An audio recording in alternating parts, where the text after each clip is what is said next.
Hi అండి, అందరికీ నమస్కారం. తంజావూరు స్టైల్ టమోటా పప్పు తయారీ విధానం.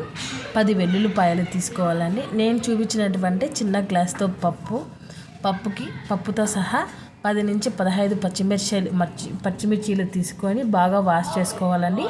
వాష్ చేసుకున్న తర్వాత అందులో కొద్దిగా ఉప్పు, జీలకర్ర, ఆ తర్వాత చిన్న గ్లాస్ పప్పుకి మనము 4 వెల్లుల్లిపాయలు, 6 నుంచి 7 టమోటాలు తీసుకొని ఈ విధంగా సన్నగా తరిగి వేసుకోవాలండి. ఆ తర్వాత ధనియాలు, కొద్దిగా నూనె వేయడం వల్ల పప్పు మృదువుగా ఉడుకుతుందండి.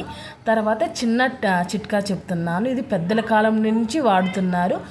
స్టోర్ బియ్యం వాటర్ని, కడిగిన వాటర్ని వేస్ట్గా పారబోయకుండా పప్పులో వేయడం వల్ల ఎంతో రుచిగా ఉంటుందండి.